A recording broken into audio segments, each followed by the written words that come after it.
Hi guys, it is Aoife from Fred Weasley Died Laughing and I'm here with a book review for you guys today. So I am going to be reviewing The People at Number 9 by Felicity Everett today, and I was given this book in exchange for an honest review by Harper Collins. So this book is about a married couple called Sarah and Neil, and they get new next door neighbours one day, Gav and Lou.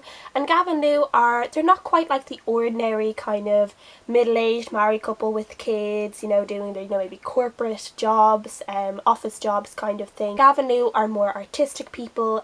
Gav is a artist and a sculptor, and Lou is a filmmaker, so they're a little bit more artsy. Their lifestyle is a bit different to other people's, the way they raise their children is a little bit different, but they end up becoming really good friends with these people, and they become best friends very soon over a period of a few months.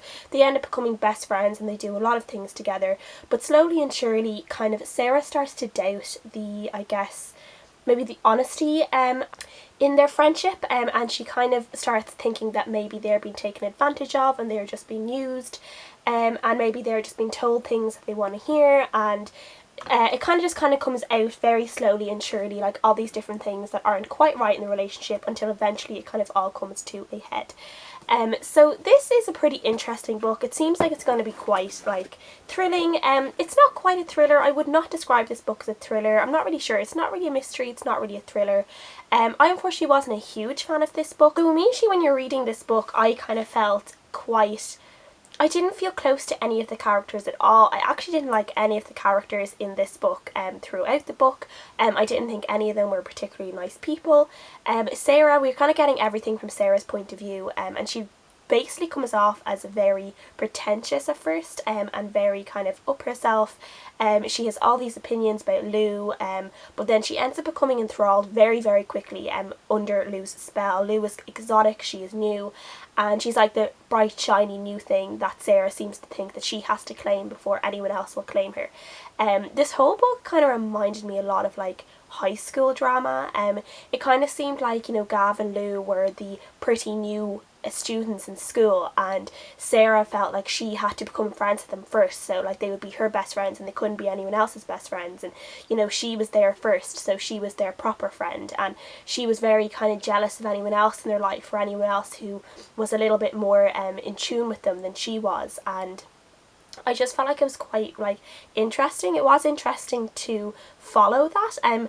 It's almost just like, it's probably horrible to say, but I almost enjoyed seeing how pathetic Sarah was in like her desire and her desperation to connect with Lou and Gav, and how she would kind of feign an interest in art, and she'd like quote things that she'd read in reviews even though she had no idea what she was saying, or she'd no idea what it meant that she was saying, and it was almost laughable at a lot of times at how desperate she was.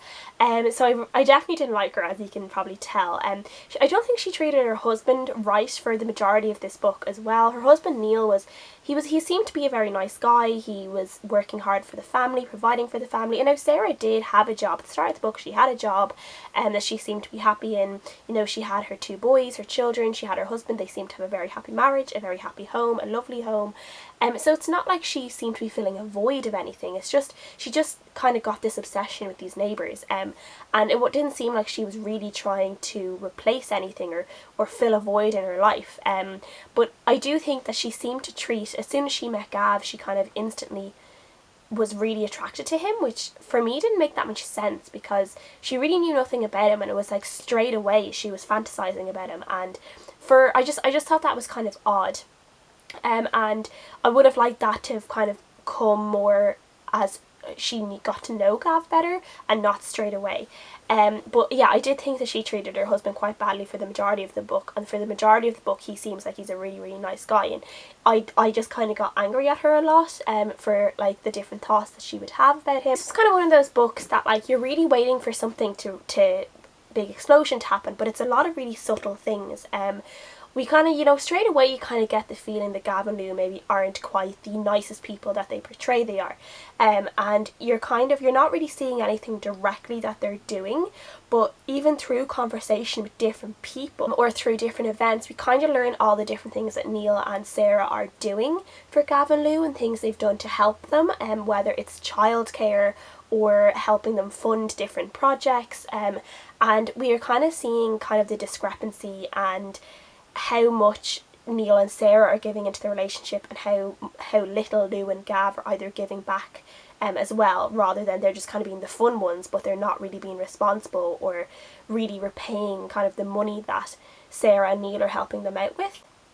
So that immediately rings a lot of bells when I was reading this, and I did really enjoy how these things cropped up really subtly, so you'd see it. Fortunately, this book just wasn't as thrilling as I thought it would be. I thought it was going to be a bit of a thriller, and it's not a thriller. It's more of kind of just a quiet story that kind of plods along, and you just kind of figure it out as it goes, like that things aren't quite right, but there's nothing shocking about this book, and I think I just was a bit disappointed about that. I was waiting for something really shocking, and there wasn't anything.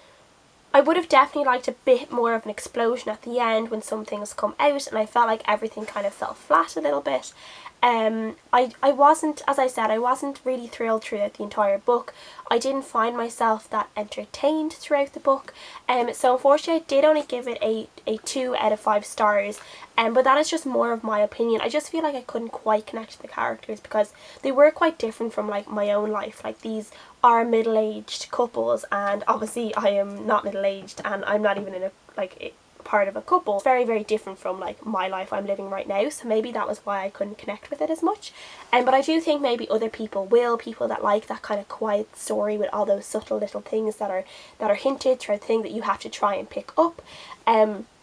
I think people would like that. It just wasn't one for me, but I definitely think other people will like this book, and I do recommend you give it a shot just to see what you think. So that is my review for The People at Number 9. I hope you guys enjoyed. Please leave me a comment if you've read this book or if you are thinking of reading this book, and I'll see you guys again next time. Bye!